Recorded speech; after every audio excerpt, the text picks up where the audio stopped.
This is Valley News Live at 5. We begin with breaking news. Due to several recent COVID cases, all 9th grade students at Morehead High School will be quarantined from classes and activities starting tomorrow. They'll quarantine for 10 days from the last positive case. The school's goal is to bring students back into the building on May 3rd. This does not impact students who spend their school day in self-contained special education classrooms. Parents plan on protesting the continuing use of masks in Fargo public schools. According to a Facebook post on the North Dakota Parents Against Distance Learning page, it says that parents are not okay with their kids being masked for 7 hours a day, including recess and sports. Valley News Team's Nashay Taylor is live at the district office where the school board meeting is taking place. Nashay? Yeah, Andrea, the school board meeting is actually expected to start at 5:30, but parents are expected to show up here shortly to kind of protest outside this district office. It's similar to what happened yesterday at West Fargo's public school board meeting, where parents had signs outside protesting the choice, wanting the choice to decide whether or not students should wear masks. Now, again, like I said, we are waiting for parents to show up, so as soon as we know more, we'll let you know. All right, thank you, Nashay. And as she mentioned, the school board meeting begins at 5:30. We will be streaming it on our website, valleynewslive.com. The CDC now says if you are fully vaccinated, you don't need to wear a mask for most activities if you're outside. The agency says fully vaccinated people can ditch the mask if they're attending a small outdoor gathering or dining at an outdoor restaurant with people from multiple households. However, they still recommend masking even if you're vaccinated if you're attending an especially crowded outdoor event like a sporting event or a concert. If you like warmer temps, we've got them. If you like rain, we've got that too.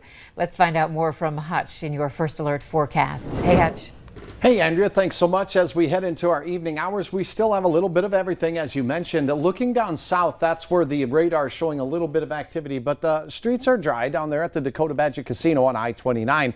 And in fact, the radar does show that the sprinkles in that area is starting to lose intensity and aerial coverage. Still a little batch moving through New Effington down towards Sisseton on the I-29 corridor. Look at the heat. It's on in Grand Forks, 67 there. Jamestown, 65. We have mid-50s from Wadena through Fergus Falls. All in all, it's a quiet evening for most, and we will see decreasing clouds eventually here in the Fargo-Moorhead area and into Lakes Country during the overnight. But enjoy those 50s with light winds across the valley. Now, coming up, your Wednesday will start out with sunshine, and therefore it will be warmer for most areas, but it's not without rain making its way through the valley. I'll have the very latest on that and a look ahead towards some awesome weather this weekend, all in just a few minutes. Okay, thanks, Hutch. An 18-year-old is now charged in a vandalism case involving 60 vehicles. Devils Lake police say Winfield Chasky III is facing 4 felonies and 3 misdemeanors related to the vandalism on April 10th and 11th. The charges include burglary and theft of property, among others. Police say a 15-year-old was also involved in the vandalism spree. Police are investigating after someone threatened to blow up Bemidji area schools. The call came in to the Minnesota State Patrol around 7 this morning. The caller stated that they, quote, got bombs already set up in every Bemidji area public school available, then hung up. Bemidji police and Beltrami County deputies checked all schools in the area but didn't find anything concerning. The 911 call has been traced to an area of Ramsey County, Minnesota, and detectives are working to identify the caller. We now know what caused a crash that killed a teenage driver in Grand Forks back in February. Police said today that speeding and road conditions were contributing factors to that crash. The crash took place on February 24th in the 1500 block of Cider Road. Police say 16-year-old Mason Berry was heading northbound on Ryder Road when they lost control and crashed into a tree. Berry passed away a few days later. Students describe chaos and confusion after a 6th grader started firing a gun, sending Plymouth Middle School in Minnesota into lockdown. No one was hurt and the student was arrested. School district officials say that the assistant principal shouted at the child to put the gun down. He dropped it and the assistant principal subdued him. The district superintendent says the school resource officer then helped secure the school. Minneapolis and St. Paul public schools have gotten rid of school resource officers, but officials say they should be around. have to make sure that we are protected in our schools. Regardless of what some people say, they're important. Plymouth Middle School went to distance learning today. The sentencing date for convicted murderer Derek Chauvin has been moved to June 25th. Chauvin was convicted of second-degree murder, third-degree murder, and second-degree manslaughter for George Floyd's death. The court previously set his sentencing for June 16th. Meanwhile, a posthumous pardon request has been submitted to Texas officials on behalf of George Floyd for a 2004 drug arrest in Houston. That arrest was done by a now indicted ex-Houston police officer whose case history is under scrutiny following a deadly drug raid. The Harris County District Attorney supports the request for a pardon. I think it's important, first of all, to correct the record. The other reason I think it's important is to highlight the fact that George Floyd was not just the victim of police brutality once at the end of his life. He was the victim of police brutality multiple times throughout his life. Floyd was sentenced to 10 months in state jail after a plea agreement on that one. Turning to our vaccine coverage, the rare blood clotting disorder seen after the Johnson & Johnson vaccine might not only be a problem for women. Officials say a healthy man in his early 30s developed blood clots after being given the vaccine.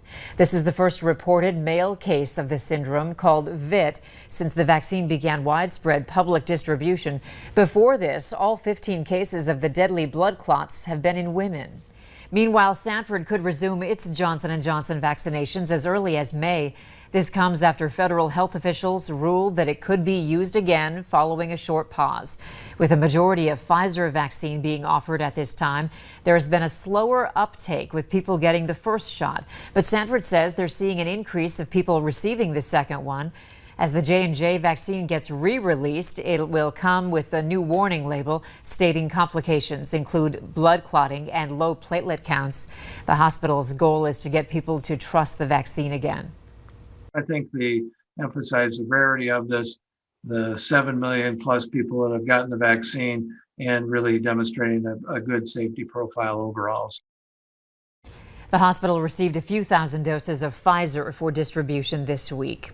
An agreement was signed to vaccinate essential workers who are transporting goods across the United States and Canadian border. About 2,000 Saskatchewan residents will be eligible for the program. The rest area near Drayton, North Dakota is currently serving as a vaccination site for truck drivers who are from Manitoba. Saskatchewan drivers will be eligible for the vaccine at that site starting tomorrow. Vaccinations are available from noon to 8 p.m. on Wednesdays, Thursdays, and Fridays.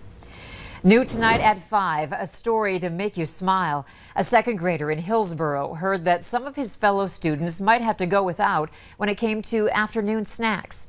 Valley News Team's Courtney Lockey explains what he did to make sure that didn't happen.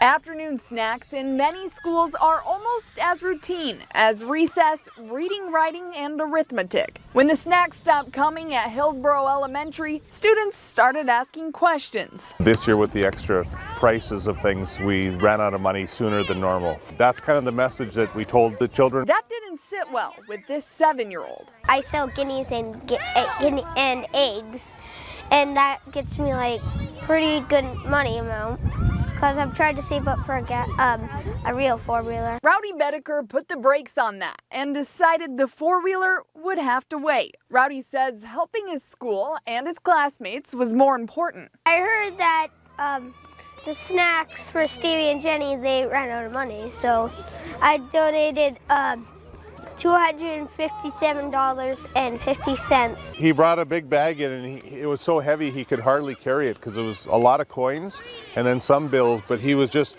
had it by both hands and brought it in and said, here, this is for the snacks and the fresh fruit. I saved the money up for like lots of years. All good things that help kids be attentive in school. Principal Dryberg added that although the money hasn't been deposited yet, it will be soon. In the meantime, snacks are back at Hillsborough Elementary for all kids, thanks to the generosity of Rowdy, who without knowing it, went to school and taught us all a valuable lesson. In Hillsborough, Courtney Lockey, Valley News Live. What a great story. The Fresh Fruit and Vegetables program is something that all North Dakota schools can apply for each year. The goal is to provide healthy snacks to students who may need them to get through the day. The Biden administration is planning to feed millions of children this summer. The plan will provide up to 34 million kids with $375 each to buy food over the 10 weeks they're out of school for summer vacation. That's about $7 a weekday.